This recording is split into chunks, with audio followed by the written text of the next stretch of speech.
Hi guys, I want to talk to you about Hostage Negotiator expansion number 3 and number 4 because they play very similarly, and this is a quick review of both. What you have to realize is that if you like the base game and enough that you would look at getting expansions, you will be very happy with these expansions. Both expansions play much like the bosses in the base game in that you have to learn them. You have to lose a lot to figure out the right strategy. There's a lot of setup time involved. The new bosses each require specific terror effects. So that means you have to build the deck in a certain way. Now the ratio becomes setup time versus play time. Is that ratio right? That's for you to decide. For me, if I win, it's fine. But just like in the base game, you're quickly going to know whether you're going to win the game or not. So when I played number 3, which is the bus driver expansion, what's new about that is you have locations.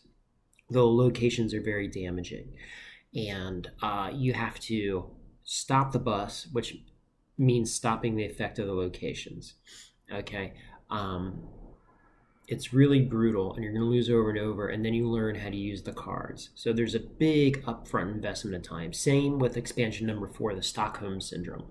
There's a Stockholm tracker, and you're learning how to mitigate that. Now, overall, each one is fun, and it brings diversity, but how you approach it is exactly the same. The way you approach it is as follows. You have to learn what order to play the cards in, and then you have to learn the timing of the cards. Once you have that, it's up to the dice roll. So let's say for expansion number 3 with the bus driver, first thing you need to do, you need to invest in the card that stops the bus from moving, because you can only stop the effect of the deck and eliminate him if the bus is not moving. So you need to get the card that allows you to stop the bus. Once you got that, you have to get the re-rolls. Then you have to get your threat level down so that you can have more dice. Then you go for the major demands at the end, which are big gamble cards. You get a big benefit, but it essentially will destroy you if the conversation ends, okay? So there's an order to play. Same with the Stockholm. You get the Stockholm card. You got to mitigate the beginning to set up for the end. Once you learn the deck, you're going to win probably 50% or more of the time. Most of your losses in the beginning. And it can be real drudgery in the beginning. Keep setting up the deck over and over because you lose. And the fact that you know you're going to lose early on is a real bear. Anyway, okay. The other thing is, when you put them in here, the box is tiny. You're going to have to pull out the little piece of cardboard that goes inside, right? That makes it look nice and pretty so that you can get your expansions to fit. I would really recommend just rubber banding them from the beginning, so that you don't have to flip through this whole thing trying to separate out the cards.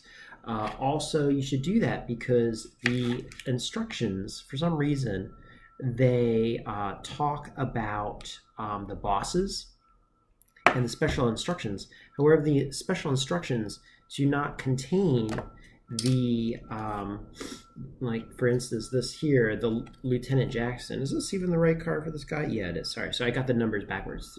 He's number 3. Bus driver's number 4. The instruction pack does not contain the same symbols for the cards. So if you look at the cards in the corner to separate the expansion, it's kind of hard to see. There's a little heart in this one, okay? And then when you look expansion number 4 with the bus driver, there's a little circle. So the symbols are there. They're kind of similar, but the instruction sheet doesn't actually have the symbol on it. So you're gonna possibly forget which instruction sheet goes to which expansion. It'd be nice if we just had it on. It would make it easier. There's a few typos in there too, but who cares? Okay, so that's it. They're fun. If you like it, go for it. It's going to be more of the same. Just remember, the setup's going to be brutal. Okay? All right, guys. Thank you so much. Follow me on Twitter, or at least talk to me. That's really why I have it, at Games and Bourbon. All right, talk to you later. Have fun. Bye.